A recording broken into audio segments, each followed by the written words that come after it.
This is Prop Points on VSiN, the sports betting network.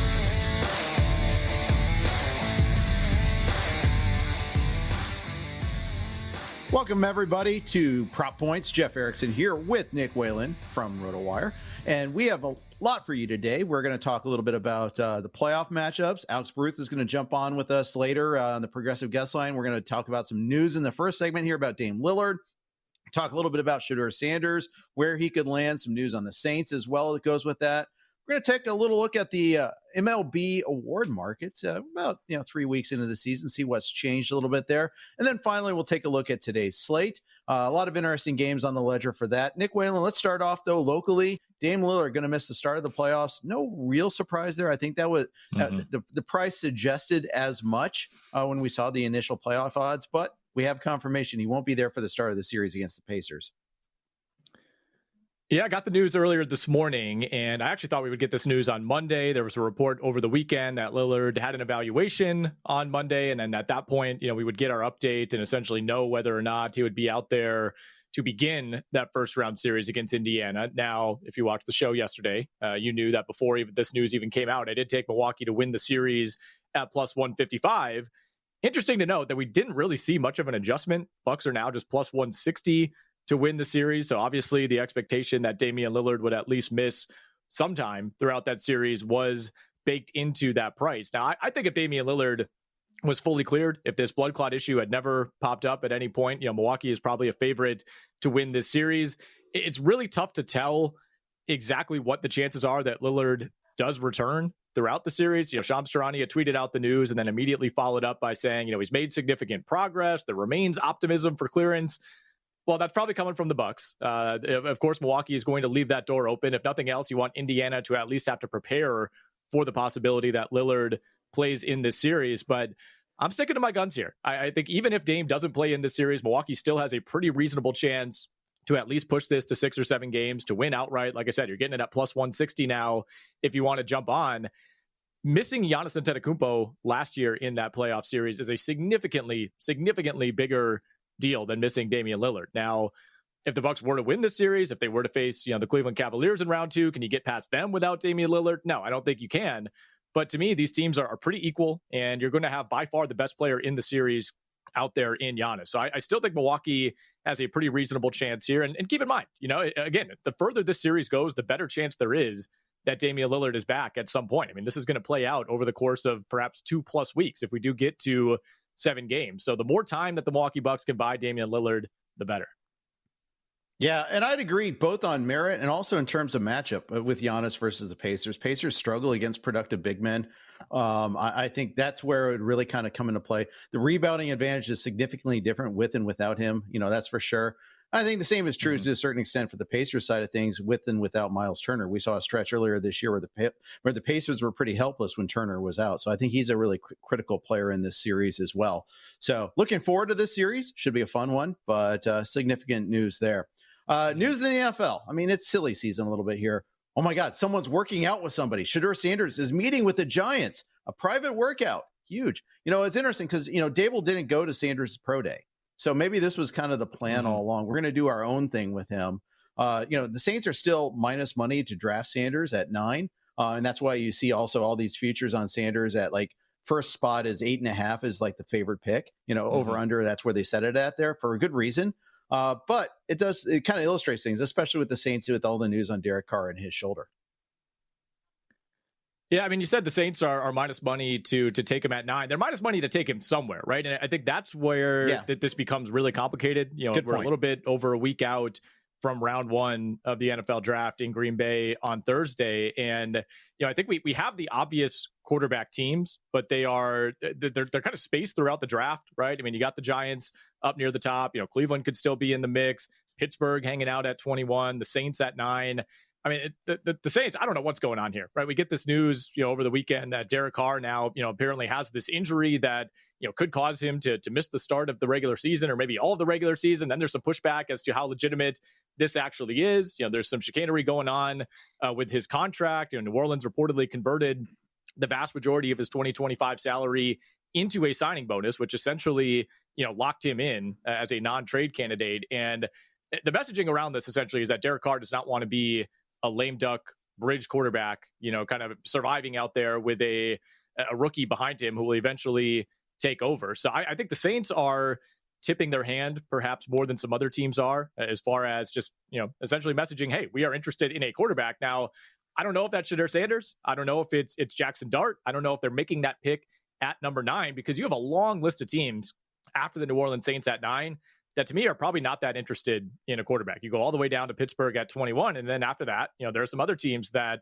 we see it every year, maybe wouldn't mind moving back into the start of the second round. So I would not necessarily look at, a player like Shedeur Sanders to be drafted in a specific spot, because even if the Giants are interested, I don't know if they're making that selection with the 3rd overall pick. This could be a situation, and this would not surprise me at all, if we're sitting there watching the draft and Shedeur Sanders is sliding and sliding and sliding, and then, the New York Giants are back on the clock at pick 27. They've traded with the Baltimore Ravens, and they're moving back into the first round to take someone like Sanders. Yeah, them working at, and it's like having them do a workout now, making people think maybe they take him at 3. It's like, please trade up, please trade up, please. We want to get these offers. It's such a not trade up draft, at least in terms of like heavy costs. I think there'll be some trades in the teens. I think there'll be like that one specific guy, but I think, because I also think prices will be affordable too. I don't think you're going to see some massive swings. Certainly not going to be any Ricky Williams steals. I don't think we'll see that. Mike Ditka is not going to trade an entire draft or the equivalent thereof. There is no Mike Ditka running a team right now. There's no one like that in the NFL anymore. So I don't think we'll see that either. But I don't know. It's always intriguing, always fascinating to see kind of the Palace intrigue about what happens there. Yeah. Let's talk a little baseball, what happened last night. But first, are you still using your buddy's gut instinct as your betting strategy? Come on, you deserve better. Rotowire has the real tools the pros use: rankings, projections, updates, and data that doesn't sleep. Whether you're making picks, setting your fantasy lineup, or placing bets, our award-winning insights give you the edge you need. Get started today by heading over to rotowire.com and entering Roto15 at checkout for 15% off any Rotowire product. Let's talk about MLB, talk about some of the things that happened last night in baseball. First of all, a lot of blowouts. A lot of not too many close games, not even that many save situations. The Padres stayed perfect at home. They're 11-0 at home now, 14-3 overall. Tatis, this one's going to hurt me, Nick. Passing up on Fernando Tatis, I knew it had the potential to hurt me. Just the way it's happened so much. 2 dingers last night. It's now plus 750 for NL MVP. I mean, that's pretty good odds considering a Shohei Ohtani exists. Mm-hmm.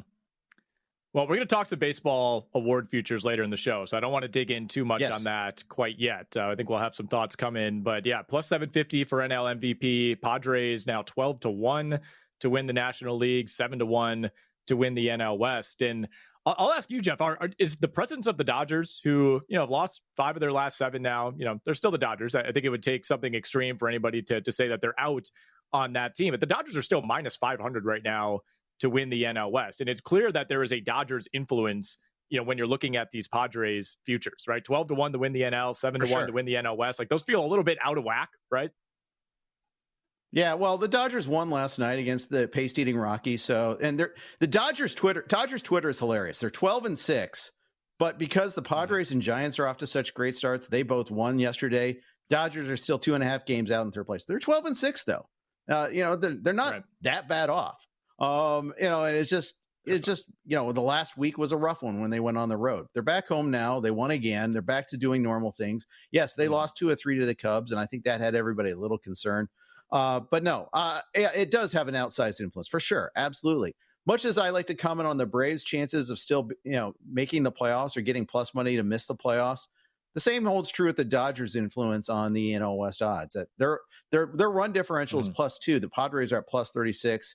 The Padres are in first place by 2.5 games, and yet they're a significant dog to win the division. I just think that that's an issue of history and looking at the rosters.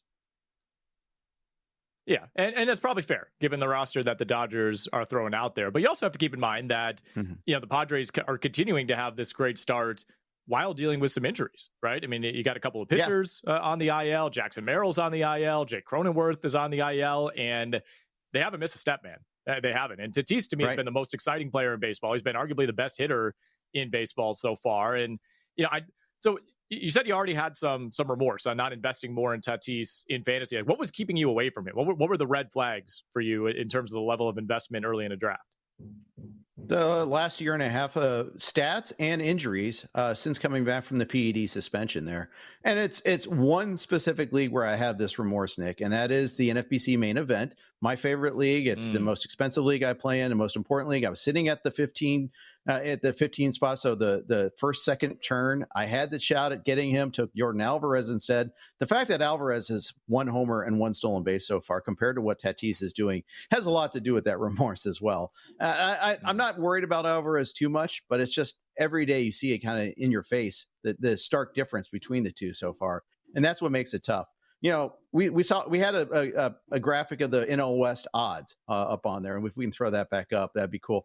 But noteworthy, the Giants, they're 12-4. They won again last night. They're off to this great start. They're 18-1 to win the division. That's wild. I mean, that's a reflection of recent history, and the rosters there too. You know, they got a win over Philly yesterday. They're playing great ball on the road. Fascinating team. Jung-Hoo Lee looks like he's fully fledged now. Fun team. We'll talk about that. I don't think the Giants win today, by the way, but I think those odds are very interesting. Plus 120 to make the playoffs, by the way, are the San Francisco Giants, let alone those division odds. Yeah. So there you go. That's the team that wagerers think is going to be the one that falls by the wayside as the Braves come roaring back, perhaps. So we'll see about that. We're going to talk about more MLB futures coming up next. This is Prop Points on VSiN.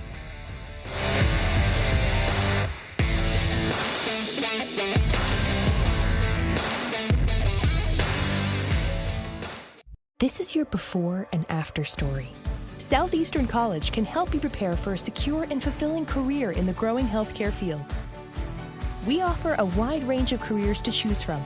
So whether you want to be a medical assistant, medical billing and coding specialist, nurse, surgical technologist, or another healthcare career, we've got you covered. Become a vital part of a healthcare team and make a real difference. Southeastern College, your future is bright. Visit sec.edu to get started.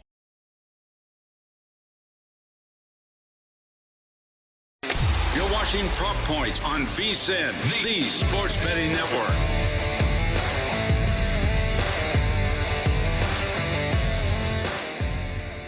Welcome back into Prop Points here on VSiN, the Sports Betting Network. Nick Whalen, Jeff Erickson back with you, talking some Major League Baseball futures. We got Alex Barutha joining us in about 10 minutes. He'll break.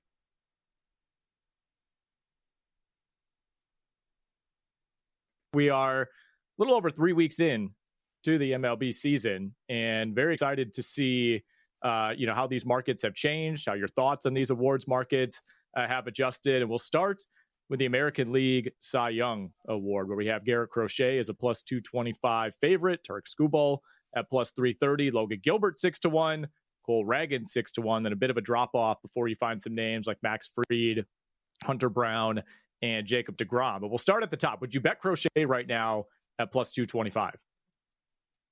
I think I would, although I think the thing that's striking is you're not getting a great price because the top four pitchers in the AL are basically the top four pitchers that, heading into the start of the season. They've all been studly. Crochet coming off an 11 strikeout outing against the White Sox. Skubal last night crushing against the Brewers. Logan Gilbert's been excellent. Cole Reagans has been excellent.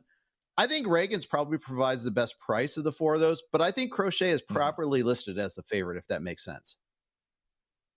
Would you dip into that secondary tier where you find Gilbert, where you find Raggins, or, if you're going beyond Crochet and Skubal, are you looking for somebody who is, north of 20-1? Yeah, the thing is, betting strategy, you can really only bet one favorite, right? So I think the top four guys all have to be considered favorites. For it to be any sort of value for it to add up for you, I think you have to choose one and go with it there. I think if I were to dip into the next tier, I think Max Fried's pretty interesting. Just because of team, the strength of the team, the market obviously helps him. And if he has found a new level in terms of missing bats, I think that's the sort of thing that could catch voters' eyes. Obviously, it's just going to come down to being healthy over a long stretch of a season. Hunter Brown's interesting too. But man, again, you're not getting like this huge windfall necessarily. That's the tricky part. I think Hunter Brown, you probably had to get before the start of the season, is probably the best chance there. You might have missed your window or getting a right price on him. Whereas Fried, I think that hasn't changed a whole lot.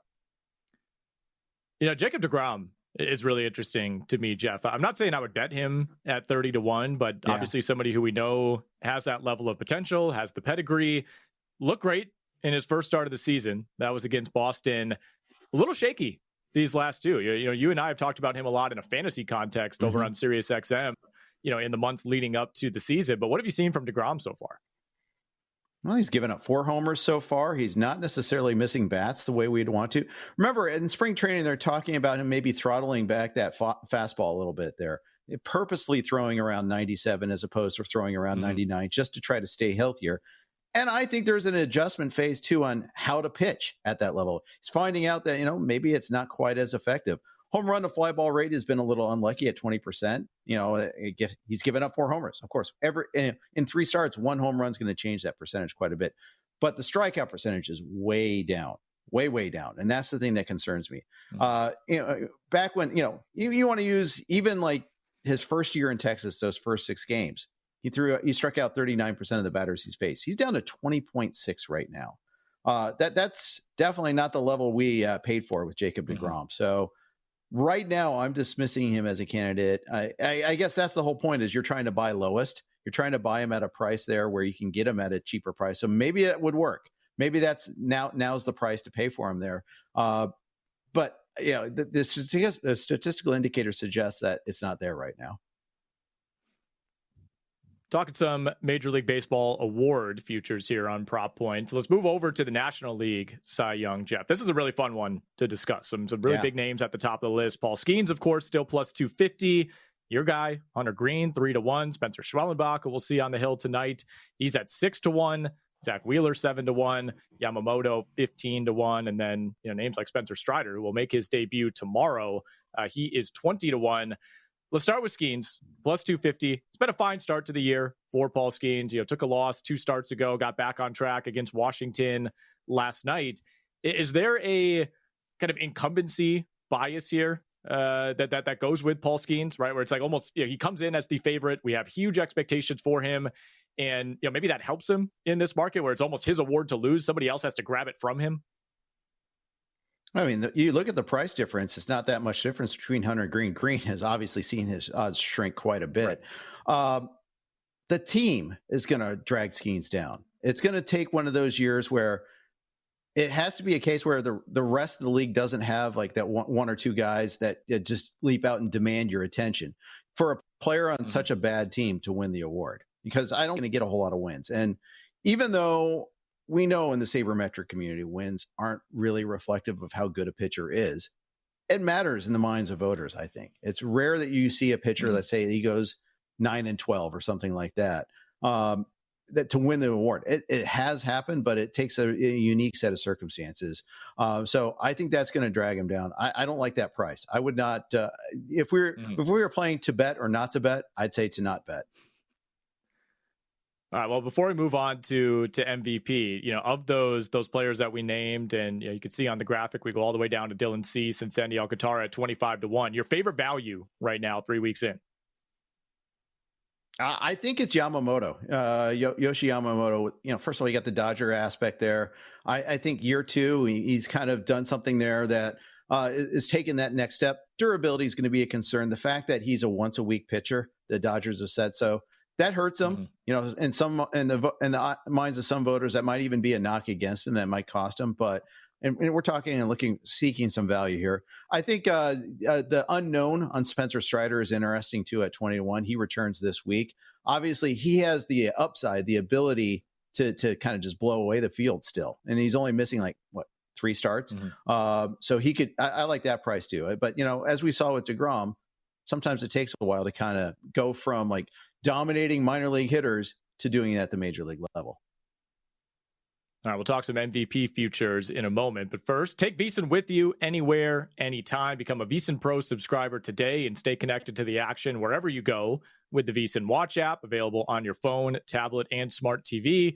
With the VSiN Watch app, you'll get 24/7 live access to our audio and video streams, replays of your favorite shows. You never miss a moment. Big screen streaming straight to your smart TV. And quick access to clips by sports tailored to your interests. Watch VSiN anywhere. Download the VSiN Watch app today. All right, Jeff, let's talk some American League MVP, where we already have a heavy favorite in Aaron Judge. Minus 170. Got Bobby Witt at 5-1. Gunnar Henderson 20-1. Jose Ramirez, who's off to a bit of a slow start, at 20-1. Mike Trout also 20-1. So minus 170 for Aaron Judge. Certainly not a fun bet to make. Is that something you would consider? Is there another name on that list you like more? No, there isn't. And that I want to find value. I want to go dig down and say, okay, well, this isn't a good bet. So I'm either going to bet Judge or I'm just going to stay away. I think that's the way I would look at the AL MVP race there. I just don't see I got to do it. It would take just a massive injury, I think, to Judge to change my mind on this there. A month-long absence, maybe more, because he could, in 5 months, he could eclipse the field still. It would take something of that degree where he comes back and he's compromised as a player, where he's not the same player. That's what it would take to kind of change things right now. Because to me, he's just such a clear and obvious favorite. All right, how about in the National League, where we have Shohei Ohtani as a favorite? He's not quite minus money, but plus 115. Decent gap down to Kyle Tucker at 6-1. Corbin Carroll 6-1. Tatis plus 750. Juan Soto 9-1. This feels like a more competitive race, despite Ohtani still being a fairly heavy favorite. Yeah, I mean, it's Ohtani Mountain, but it's scalable, I think. And we mentioned in the first segment, Tatis is a threat. At plus 750, the Padres, they keep playing at a hot pace. They're not going to go undefeated at home all year, obviously, but they don't need to do that. But if they're competitive with the Dodgers in the NL West all season long, and Tatis is playing at this high level, well, it's going to be a real conversation. So I think he's a fun value bet there. I'll put on my Reds hat there and say Ellie De La Cruz at 13-1 is a fun bet. I still think that's at a fun level there. And I'll throw out a little Brewers love there. Jackson Chourio at 30-1. I think the price is right for him. He's still got that upside, right? He's still got the power speed combo. It would require the Brewers to kind of get a few other balls in motion here so they can be a player in the playoff race as well. I think that's the critical part. You've got great players on great teams this year, and that makes it tough for any player in a down market team to try to win an award like this. So that's the downside on someone like Chourio. All right, real quickly, Jeff, we need like a 15-second answer here. Anything you like in either of the Rookie of the Year races in either league? Both these feel wide open. I love Christian Campbell. Love his approach at the plate. Even in a terrible, no good, awful day yesterday for the Red Sox, he homers against Shane Baz. I like everything I see about Campbell there. I think he's a really, justifiable favorite in the AL Rookie of the Year race. There we have it. He is the favorite, but he is still plus 210 over at the DK Sportsbook. We're going to switch over to the NBA. We'll talk some play-in tournaments with Alex Barutha, senior NBA editor at Rotowire. He joins us next here on Prop Points.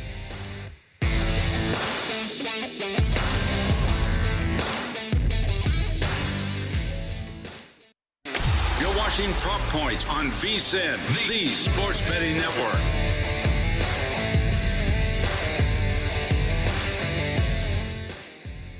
Welcome back into Prop Points. Nick Whalen, Jeff Erickson with you. The NBA play-in tournament has finally arrived. A quiet night in sports last night, especially if you're an NBA fan. Felt a little odd not to have any games on the schedule. We got two coming our way tonight, Hawks Magic and Grizzlies Warriors. We'll get Heat Bulls and Mavericks Kings on Wednesday. To help us break it all down, one of our favorite guests, our senior NBA editor over at rotowire.com. It's Alex Barutha, joining us on the Progressive guest line, fresh off a vacation, hanging out in Florida last week. Alex, I know you were still keeping an eye on everything going on around the NBA. Excited to get your breakdowns, all of your best bets for the play-in tournament and for some of these first-round series. But we'll start with what's on the ledger tonight.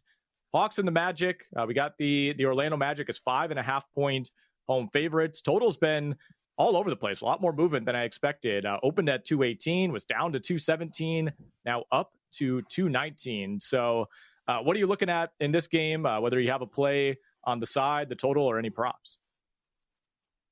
The first place I looked here was the under 219. In these teams played in the finale of the regular season, and nobody really played in that game. But in the 3 previous games, the most points either of these teams scored against each other was 119. And that was a game where the Magic shot 50% from the field. They hit 14 threes, which was more than their season average.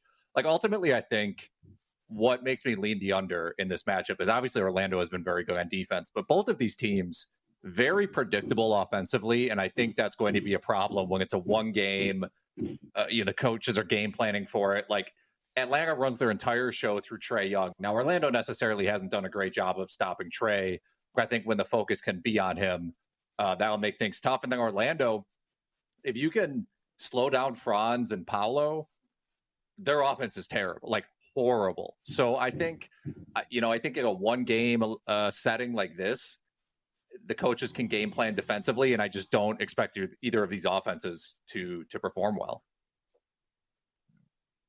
Do you like any individual props in this game? Do you like anything from the Hawks, like Trae Young, or do you like anything there, like any individual lines that you like in this one? It's hard because part of me kind of likes the Trae Young and Franz overs, but then I think about like how many points are really going to be scoring in this game. These lines aren't always up yet, but I would consider taking over on steals for somebody on the Magic. They have 40 steals in their 4 matchups against Atlanta this season. I think are going to put a ton of pressure on Trae Young, just pressure the ball. So I would think about that. Honestly, and I think the value just on the line itself might be on the Hawks at +5.5. Orlando hasn't necessarily played that well for a while, and Atlanta's been fine. So it's kind of a tough game for me to handicap, but if you maybe pick a side, I actually think I would go Atlanta as 5.5 point underdogs. Yeah, I'm with you on that. And I agree with you on the under as well. I think if we get a lower scoring game, that tends to favor the underdog. Let's take a look at the late game tonight. This one will be significantly more fun to watch, Alex. We got a higher total, although not all that high, considering the Grizzlies are involved. Warriors are a 6.5 point favorite. Total sitting at 228 at DraftKings. I know there's some 228.5s out there. There's some 227.5s as well. You're looking at the Warriors, though, to cover that 6.5. And I know you have a Curry prop as well. Yeah, Warriors 6.5 point favorites. That's my play. I think a lot of people are going to be on that. I understand why some people might want to buy back on Memphis, given that they have all their guys, although Jalen Wells is obviously out. But to me, that it's just as much about not trusting Memphis with the coaching change and everything as it is like loving Golden State, because I think Golden State has shown that they're pretty vulnerable, especially on the glass, right? Like Zach Edey had 16 rebounds against them. They got bullied by Houston the other night. But on the Curry prop specifically, his steals prop is at 1.5 at +148. He's averaging over 3 steals a game against this Memphis team. His 2 highest steal performances of the entire year are against Memphis. And we know that team turns the ball over a ton. So I think there is some value there. I'm surprised that the number is you're getting significant plus money in a game where Curry might have to play 40, 42 minutes, depending on game flow. Mm-hmm. Yeah, I lean over in this game as well, Alex. Got it at 227.5 over at FanDuel. It's like, yeah, it's going to be a playoff atmosphere. Yeah, you expect things to maybe slow down a bit. But, I mean, Memphis has just been a massive road over team all season. Would also take a look at Desmond Bane over 10.5 assists plus rebounds. I mean, like you said, this is one of those games where the top 3 or 4 guys on each team could exceed 40 minutes. One thing I do want to ask you about, Alex, with regard to Golden State, at least secondarily here, is I'm looking at the exact round elimination markets over at DraftKings, and we don't even know who the Houston Rockets are going to be playing yet, but I think the assumption, of course, based on the number tonight, would be that it could be Golden State in that 2-7. The Rockets are -175 to be eliminated in the first round. So that implies to me that, particularly if it is Golden State that wins this game tonight, that we could see the Warriors as a fairly sizable favorite in that series. Am I reading that correctly? I think you're reading that correctly. That's not how I would pick it.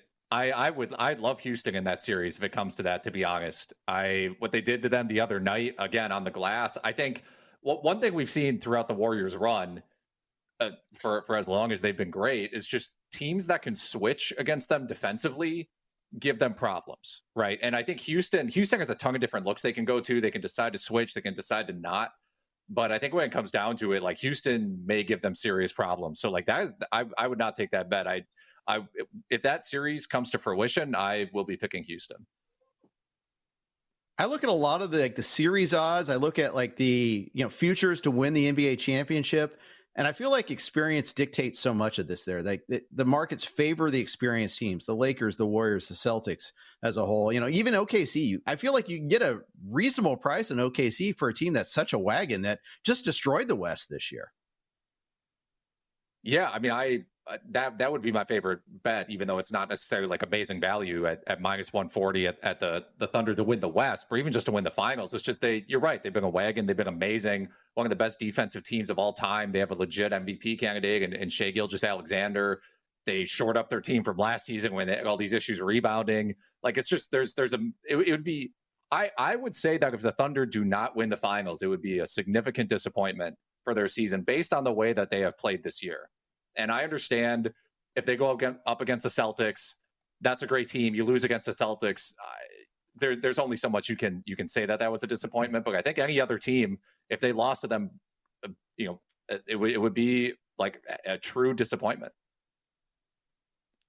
More from our guy, Alex Barutha, in a moment. But first, you want to know where the money is really going? Unlike other sources, our betting splits at VSiN come straight from Circa and the DraftKings Sportsbooks, giving you insight into where the sharp action is landing. Circa is known for taking big bets from pro bettors, while DK provides a broader market perspective. That means you're getting the real action, not just public money, but the kind of wagers that move lines. You can see the percentage of bets versus percentage of handle on every game across all major sports, helping make you a smarter, more informed bettor. Get VSiN's summer special right now for only $59. You can get that through August 1st over at VSiN.com/subscribe. Alex Barutha, senior NBA editor at Rotowire, joining us on the Progressive guest line, helping us talk through the NBA play-in tournament, taking a look at some futures odds for the first round. Alex, we got Heat Bulls tomorrow night. This one, as you'd expect, projects to be close. Bulls clinging to a 1-point favorite status right now over at DraftKings. They're just minus 115 on the money line. Heat minus 105. How do you break this one down? I was a bit surprised the Heat weren't heavier, or that they aren't favorites. I like Heat as underdogs here. I don't think the Bulls sort of like end of season rise is a complete fluke, right? Because Josh Giddey's played really well. The rest of the team has stepped up. But to trust them against Eric Spoelstra and the Heat, that's a completely different conversation in this sort of elimination setting. And I know, Miami went through a extremely tough stretch, but I think they've won 8 of their past 12, looked a little bit better lately. I'm just surprised that there hasn't been enough action to move this line closer to Miami, despite them being on the road. Yeah, absolutely. And it's interesting because I feel like we see this matchup every single year in the play-in tournament. And Atlanta's always there as well. There's always something figuring at this triumvirate there. I wonder how much experience matters with this one here too, because this is their home. They're home or away from home on this one. Yeah, I think I would lean on Miami's experience here, right? Like Houston, Golden State, that's a little bit of a conversation for me, given Houston's just like amazingly talented and they've been hot for a while. But when you're talking about like Miami versus Chicago, two teams that have played pretty equally, when it really comes down to it, I'm not going to trust like Kobe White and Kevin Huerter and like Matas Buzelis going up against Hero and Wiggins and Adebayo, Spoelstra on the other side, guys who've really been there and done that. All right, Alex, real quick here. Give us what you're looking at for Anthony Davis in that Mavs-Kings game tomorrow night. Over 26.5 points. I just don't know who is guarding him for Sacramento. I mean, Sabonis has actually done okay against him, but I don't, again, Keegan Murray, DeRozan. I mean, if you're Dallas, you just, I think, run your offense through AD. Maybe it's pick and rolls. Maybe you're shooting jumpers. But, yeah, over 26.5 points for AD. All right, there we have it. Alex Barutha. Everybody go check out his great work for us over at Rotowire. Follow him on Twitter at BaruthaAlex. Talking some Major League Baseball best bets for Wednesday's full slate coming up next.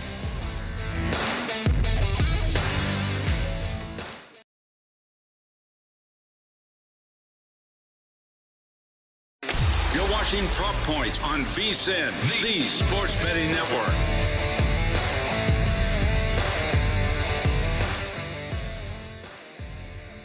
Back here on Prop Points, Nick Whalen, Jeff Erickson, taking you up to the top of the hour. Make it rain with Adam Shine coming up next here on VSiN. He's going to have Zach Cohen joining him this afternoon to give his best bets for tonight's playing games. We still got a full segment ahead of us here, Jeff. We got a full MLB slate coming our way tonight. No day games, but 15 games in the late window. Going to get all of your best bets, and we will start with what might be the most fun series ongoing right now. The Cubs and the Padres, two teams playing well in the National League. This is Shota Imanaga going up against Randy Vasquez for the San Diego Padres. I know this is a pitching matchup, Jeff, that you think favors Chicago, but maybe not necessarily looking at the Cubs as fairly heavy favorites on the money line tonight. Yeah, they're priced pretty heavy price there if you want to back the Cubs. And with Shota, I mean, he's off to a great start, like a lot of pitchers right now. I worry a little bit about the go for ball tendencies. 3 home runs allowed. Maybe in Petco that doesn't come back to haunt as much, although we saw last night with Fernando Tatis Jr., he can get anybody there. So, and especially with that lefty-righty matchup there, kind of watch for that a little bit. Seiya Suzuki may not play again, sat out last night. He's sat out ever since getting hit by a pitch on Saturday. Cubs bullpen, a problem. Nate Pearson put gasoline on the fire last night. Eli Morgan got hurt, so they may have some issues with that as well. And meanwhile, of course, the Padres, we've talked about it. The Fathers, they're undefeated at home. Well, I feel like why should they be such a significant dog there? So, and one other little added bonus is Randy Vasquez is a much better pitcher at Petco than he is on the road. Since 2023, 2.66 ERA at home. 5.16 on the road. So I'm just going to go Padres money line plus 136 here. All right. I like it. Let's go over to Giants and Phillies. I got a similar price here. Phillies minus 162 on the money line. This is Justin Verlander and Jesus Luzardo. Verlander, obviously we know the pedigree, but we also know the point in his career that he's at. He's been a little bit shaky through those first 3 starts. What do you look at in this game, whether it's a side or a prop? So a couple of things that I like there. For one, so there is some spin on Justin Verlander that, hey, he was at least missing bats last week in a start, even though he gave up the 5 runs to the Reds. The problem was it was against the Reds, a team that strikes out a good amount, especially on the road, against a pretty weak lineup there. Philly strikes out far less. It's like 25% versus 22%. That's a significant difference. You factor in the fact that it's in Citizens Bank Ballpark as opposed to out in San Francisco. I think this is a tough spot for Verlander there. Meanwhile, on the other side, we saw the Giants. They played very well yesterday against the Phillies. They got to Taijuan Walker. This is a tougher matchup against Jesus Luzardo. Luzardo's off to a great start, 25 to 5K to walk in 18 innings so far. Fully healthy after last year's injury rack season. Nice little buy low by the Phillies. The Giants, against left-handed pitching, strike out 27.7% of the time. I like the Luzardo over 6.5K prop, and you're getting plus 125 money on this here. I'm also going to lay the minus 162 for Philly on the money line. I think they bounce back. They get that win tonight against the Giants. Mm-hmm. The Atlanta Braves, a team that has not won back-to-back games yet this season, Jeff. We know you are, I hope still, fading that team to make the playoffs. Talked a lot about that last week. They are on the road at Toronto tonight. Get to see Spencer Schwellenbach, who's off to a great start to the season, going up against Kevin Gausman. And interesting game to break down. Pretty low total here at 7.5. The Blue Jays are top 5 in Major League Baseball in batting average. They are dead last in home runs. So what are you looking at here? Yeah, so I don't really have a strong take on the side. I think that this could be where they get their first back-to-back win. Spencer Schwellenbach has been so studly. 0.45 ERA, 0.65 whip. He was a helium guy in drafts, and he's outpaced those expectations. Sometimes you say in drafts, like, oh, you say this in fantasy a lot. Oh, you priced in his upside. There's no way that you can get value out of that. What we're seeing with Spencer Schwellenbach, if you draft him in the 5th round this year, you're getting value for him. He's a 2nd-round player, 1st-round player right now. If the Braves were any better, we'd be talking a lot more about him. Meanwhile, Kevin Gausman on the other side, nice bounce-back season so far since his start to the, last year. He had the bad shoulder last year in spring training, had a rough year as a whole. 2.33 ERA, but a sub-1 whip. He's getting a lot of good number of strikeouts. And the important thing for Gausman is the velocity is back up, and that's what we want to see. One other note in this game, Vlad Guerrero still hasn't homered yet this season. The contract talk, people are kind of maybe saying, okay, he's relaxed. Maybe I even said that it's possible that he might homer after getting that, but he still hasn't homered yet. I'm going to go the under on this one. Under 7.5 runs scored. Minus 112 is the bet over at the DraftKings Sportsbook. We're going to go under here.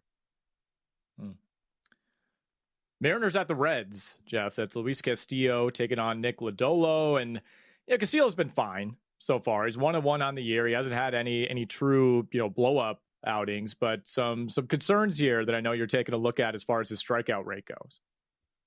Yeah, I think this is the deceptive matchup game here. Both Castillo and Nick Lodolo have really nice ratios, but there are some underlying factors here that make us concerned. Castillo's K percentage since 2023 has gone 27.3, 24.3, 21.4. Remember how we were talking earlier about Corbin Burns and our concerns with him? I think this matches that there a little bit there. And you actually saw Castillo discounted a little bit in drafts. In previous years, he was going, say, in the NFBC main event, going second, third round. He was going more like fifth round in drafts. So I think the crowd saw that there. The fastball velocity is down from 97.1% in 2022 to 94.7%. With Castillo, we've always been on velocity watch, even when he is with the Reds. So even though this is a revenge game, maybe he ramps up a little bit. I'm a little worried about it. Maybe the Reds don't have the lineup that makes him pay, but I think long-term, I'm concerned about Castillo. Looking at the Reds, Nick Lodolo has been great. 0.96 ERA, 0.7 whip, but also a little deceptive. Only 8 strikeouts so far. He used to be a big strikeout guy. I don't think this is all purposeful, him dialing it down. I think he is struggling to miss bats a little bit there. I feel like the Seattle Mariners are basically the anti-Rockies. You take them out of Coors Field and their really awful lineup looks at least a little bit better. They have some decent road success. So I like the over on this game at 8.5 runs in a Great American Ballpark. Get minus 112 price on that one. Then we're going to take the over. Austin Hayes, by the way, one quick note for the Reds, activated from the IL. He'll be batting 5th and starting in left field for the Reds today. Got the Tigers on the road at the Milwaukee Brewers tonight, Jeff. Tigers minus 118 on the money line. Brewers minus 102. Total in this one sitting at 7.5. Slightly juiced to the over. I went down with the ship, taking Quinn Priester, making the Brewers my best bets last Thursday. I don't know if I'm going that way again. What are you looking for here? Do you have bad news for me on the side? Yeah, sorry, Nick. I mean, it wasn't your fault. I mean, Priester pitched okay against the Rockies. It was the pace-eating Rockies. So, I mean, hey, we got to punish them every single day when we talk about them on VSiN. But at the same time, I think this is a massive mismatch in terms of the starting pitchers, similar to last night, unfortunately. Jack Flaherty's been pitching pretty well for the Tigers since, just like last year. We had some concerns about his health, his velocity. We saw it in the playoffs. Well, the velocity is back up. His K percentage is at an all-time high at 31.8%. I'm going to take the Tigers minus 115 on the road. All right. Fair enough. Fair enough, Jeff. Not going to fight you on that. Tigers minus 115 is the play there. Real quick, Jeff, before we get to our G-Bank best bets of the night, Mets and the Twins. This is Tyler McGill versus Bailey Ober. What are you looking at for Ober? Yeah, so this is also going to be tied into our G-Bank best bet, but a couple of hints here. Just I worry about Rocco Baldelli yanking him from the game early. Even if he has a good strikeout game, sometimes he can get pulled. The Mets also don't strike out a ton against righties, 19.5% strikeout rate against right-handed pitchers. The Twins, they're 5-12 now, 5.5 games out in the AL Central, tied with the White Sox. Rocco Baldelli could be the very first manager to get fired. All right, it's time for our G-Bank best bets of the night. They're brought to you by G-Bank, the official bank of VSiN, and G-Bank is up in the ante with up to a $750 bonus for new G-Bank Visa Signature Card customers. New customers who spend $1,000 on eligible purchases within 90 days from account opening will receive a $250 bonus. If you spend $50K on gaming and sports app loads within 30 days of opening that account, you'll receive another $500 bonus, so potentially $750 in bonuses coming your way. Apply now at VSiN.com/GBank. That's VSiN.com/GBank. Subject to credit approval. Terms and conditions apply. Jeff, you just hinted at it. What's the play for Bailey Ober? It's we're going to go under on Ober on strikeouts at 5.5, minus 110. I think that the Mets are going to rack up his pitch count. I think Rocco Baldelli is going to yank him quickly, and he won't get to 6. All right, I got a couple for us in the NBA. I'm taking the over 227.5, minus 110 at FanDuel in that Grizzlies Warriors game. All 4 matchups went well over this number. I think we get pace. I think we get points. Jaren Jackson Jr. over 6.5 assists plus boards. It's minus 140. See if you can wait a little bit, maybe find a 7.5, but he went over that number pretty comfortably in all 4 games against the Warriors this season. That's going to wrap it for today's edition of Prop Points. We'll be back at you tomorrow afternoon. Make it rain with Adam Shine coming up next here on VSiN.